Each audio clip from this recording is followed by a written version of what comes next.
nesse momento tão especial, a qual nós temos esse prazer de compartilhar mais uma vez a palavra de Deus, eu queria deixar para você aqui no livro de 1 Reis, capítulo 18, o verso 45 diz: E enegreceu com nuvens e vento, e veio grande chuva, e enegreceu os céus, né, com uma chuva e com vento, e veio uma grande chuva. Isso aqui fala-se de um grande acontecimento que deu-se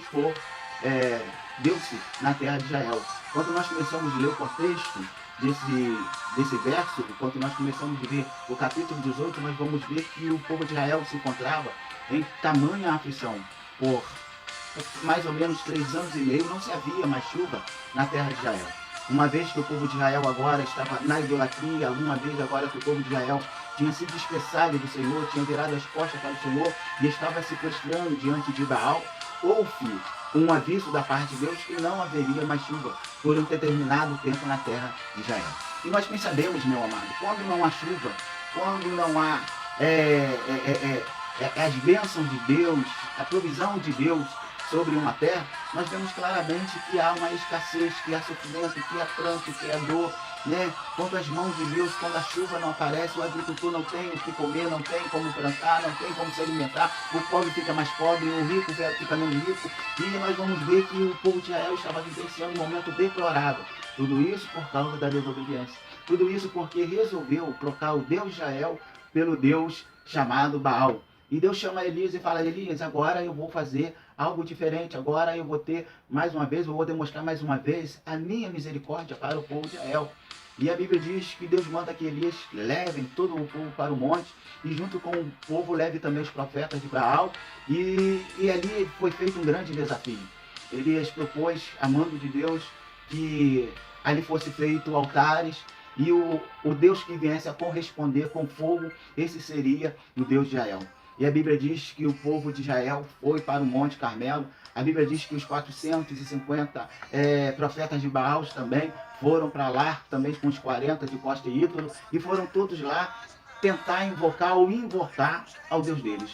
E a Bíblia diz que eles começaram, o povo, os profetas de Baal começaram a invocar, começaram a chamar, começaram a fazer seus rituais, com o intuito que o Deus dele, que Baal viesse a responder.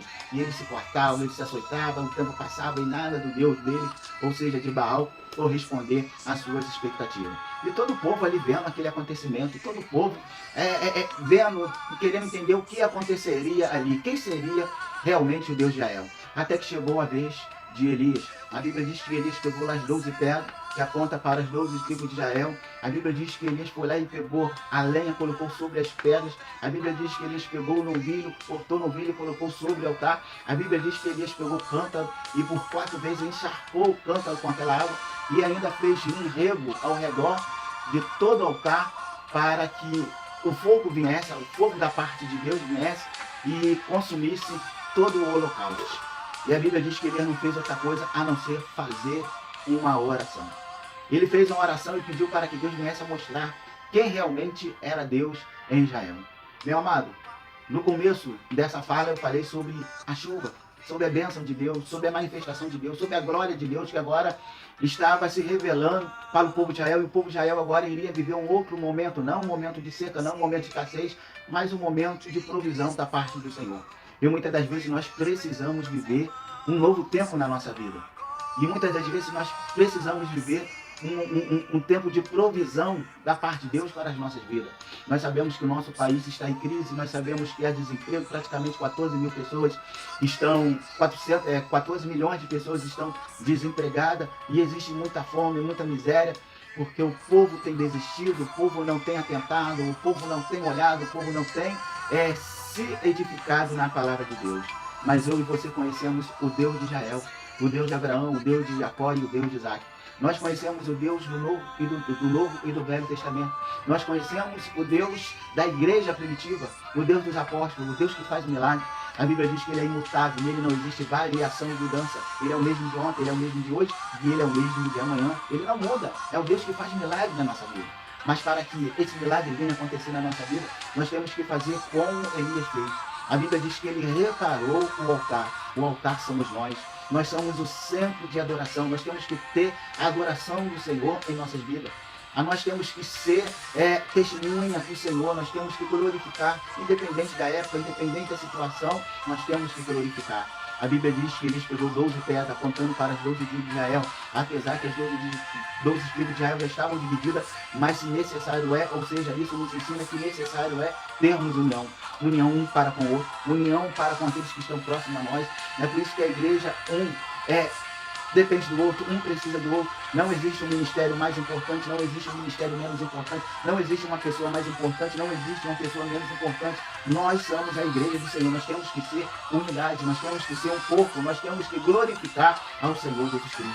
A Bíblia diz que ele despegou a lenha fala de combustível para o fogo é o Espírito Santo de Deus. Nós temos que fazer, nós temos que ter atitude que realmente venha ser consumido pelo Espírito Santo de Deus.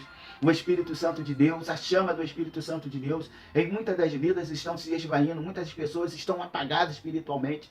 O mundanismo, o pecado, a idolatria, os vícios, a podridão tem chegado no coração de muitas das pessoas, e o Espírito de Deus, que um dia estava aceso, o Espírito de Deus que um dia estava inflamado nesses corações, agora está longe, está quase se apagando. Mas nós temos que colocar a nossa vida diante do Senhor. Nós temos que pegar os gravetos. O que é o graveto? Nós temos que pegar o graveto da oração. Nós temos que pegar o graveto da comunhão. Nós temos que pegar o graveto que é meditar na palavra de Deus. Nós temos que pegar tudo aquilo que traz pecado, que traz ruína para a nossa vida, tudo aquilo que é abominável aos olhos do Senhor, que ainda está em nós, e apresentarmos ao Senhor e falarmos: Senhor, aqui está as minhas debilidades, aqui, Senhor, estão os meus maus pensamentos, a Ti eu entrego do Espírito Santo, que também é um fogo consumidor, é um fogo purificador, ele vai nos purificar de todo pecado.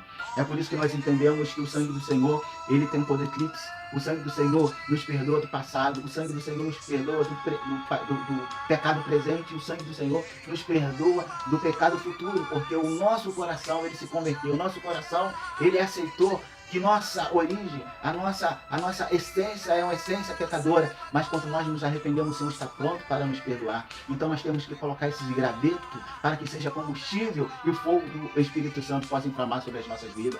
Ele pegou o novilho fala da salvação, da redenção, da morte salvífica do Senhor.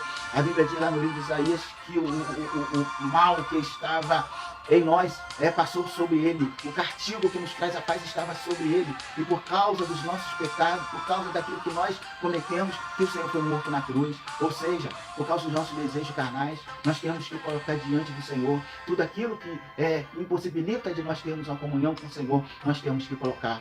A Bíblia diz que ele pegou o cântaro e tacou sobre o altar. O altar ficou encharcado. A água fala do Espírito, da palavra de Deus. Nós temos que nos encharcar da palavra de Deus. É por isso que o salmista falou: guardei a tua palavra no meu coração, para eu não pecar contra ti. O coração fala de centro de toda decisão moral, intelectual. Quando nós guardamos essa palavra do Senhor, o nosso coração está apto para tomar decisões coerentes, decisões certas, decisões que nos fazem ficar mais próximos do Senhor Jesus Cristo. A palavra, ela é liberta, a palavra é aquela que liberta, a palavra é aquela que cura, a palavra é aquela que faz milagre na nossa vida. E isso que nós temos que fazer, para que a chuva, para que a prosperidade, para que a bênção, para que a virtude, para que nós venhamos ser bem-sucedidos, para que realmente nós venhamos ser mais que vencedores, nós temos que colocarmos, repararmos o nosso altar. E uma vez fazendo assim, nós veremos a mão do Senhor na nossa vida. Amém.